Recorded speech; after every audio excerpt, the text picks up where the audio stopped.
All of these organizations are either not-for-profit or, of course, some of the corporations are profit-oriented. I'd like to just quickly share with you the list of some of our members. Next slide, please. Just to give you an idea of who some of the members of Alcoa are. We've got everything. Oh, we've jumped ahead one. You jumped ahead two. Go back. I think I'm on your list now. That's right, exactly. Just to give you an idea of some of the members of Alcoa across this country, we have local organizations, and we have provincial organizations, and we have national organizations. So we have things like the Alberta Centre for Active Living, we have Alcoa in Manitoba, the Alzheimer's Society of Canada. Moving down the list, we have the Canadian Centre for Activity and Aging located in London, Ontario, the Canadian Healthcare Association in Ottawa, the Canadian Physiotherapy Association, for example, and moving down the next slide, the Canadian Red Cross Association, the Canadian, whoops, too far ahead, the Canadian Senior Games Association, the Cardiac Institute of the National Indian and Inuit Community Health Representatives Organization, etc. So from national organizations to local, we have these 24 members of Alcoa who are all concerned about active living for older adults. Next slide, please. So we're on the one that is entitled Lens of Age Friendly. That's correct. Alcoa, by our mandate, is of course concerned with the issues of active living for older adults. Yet when we look at our community and when we look at our broad society as a whole, when we use the lens of age friendly that is being portrayed to us by Jim and by Valerie, we immediately realize that these initiatives, while they may be earmarked for older adults, and which we're very profoundly thankful for, they're important for all ages and for all stages of life. And I think Jim made it very clear that this isn't seniors versus youth. It is, in fact, partnerships and ways in which we can work more closely together. So it's more than just aid for just seniors, and it's also for more than just universal design. It is, in fact, just plain effective common sense. And this is what we really like about how this whole process is unfolding, frankly. When we look at these elements of the age-friendly initiative, you know, from the different domains that Jim has outlined, from outdoor spaces and buildings, to transportation, to communications and healthcare services, to respect and social inclusion, it just makes common sense to think we should be designing, planning, and creating environments that enhance participation in our community for all ages, and in particular, some of the seniors. Some examples that have been identified already, the idea of crosswalks that provide adequate time to cross the street are just as important to young families as it is to those of us who might be a little bit less mobile and not yet Olympic standard. Having doors to public buildings being easily opened are just as important to the young parent with a toddler in tow and pushing a baby carriage as it is to the older adult trying to get inside that particular building. Having accessible and available public washrooms that are easily identifiable and located within buildings that are, especially public buildings, is one of those kinds of things that as we get older, I know for one, I always have to make sure I know where the map is of all the washrooms in the city are. These make common sense, and perhaps we are basically here today, we're talking a little bit like we're preaching to the choir, but there's more. When you look at older citizens in your area and in your facility and your programs, what do you see? Do you see frailty? Do you see a burden on you or on society in general? Do you see worn out, useless people who are becoming demanding and maybe a drain on reserves and resources? When we use the lens of age friendly, and this is why we are very excited about the age friendly initiative, we can see things differently. We can see that there's energy and vitality when you look back at those older people. You can notice perhaps that they may be a little bit slower in doing things, but perhaps it's more effective too. Can you use that age-friendly lens and tap into the wisdom and the knowledge and the history that is there to help improve communities?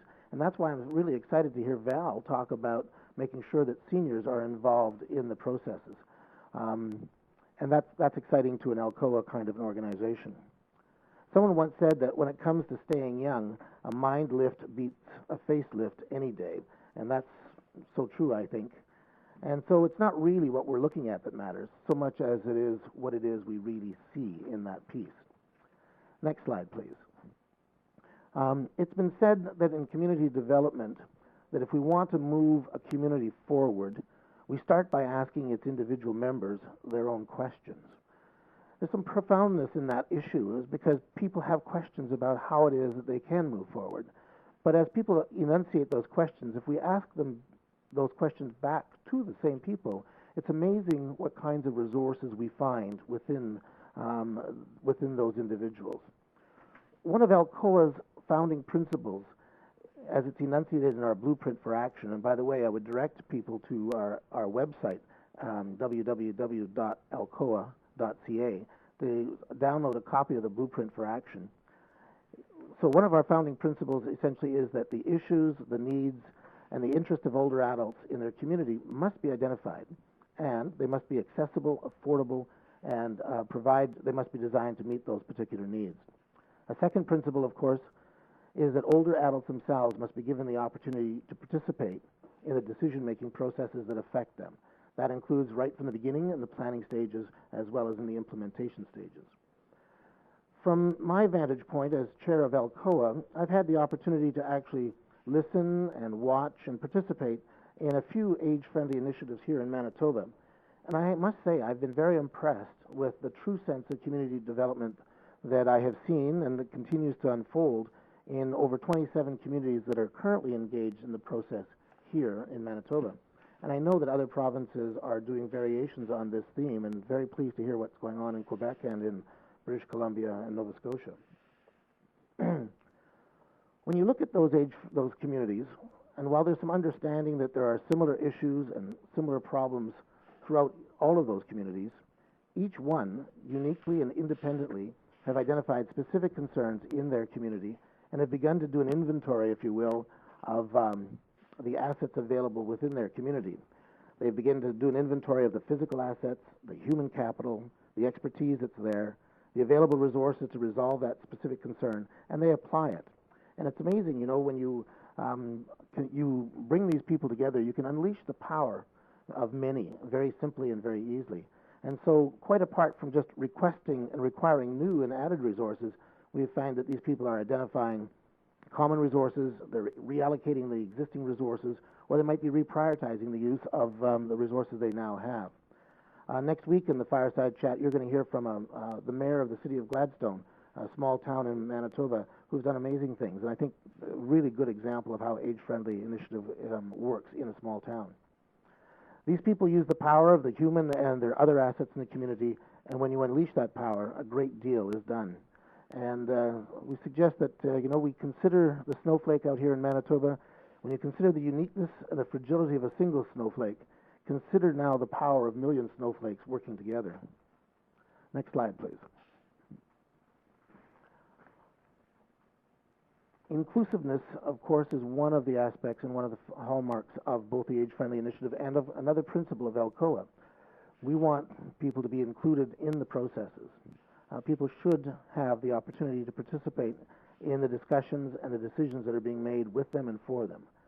This is not just mere tokenism, and this is not just because it's a nice thing to do. It really goes back to our vision that Canada to be a society of all ages and for all stages, that the older adult has to have opportunity to participate in the policy programs and service developments. Besides the asset of the wisdom and the knowledge that these people provide, the process in its fullness provides for the effective engagement of the older adult in society. It provides for that sense of meaning and for a purpose to continuing to be involved and engaged. And in fact, this leads to that whole idea of social connectedness. There is a growing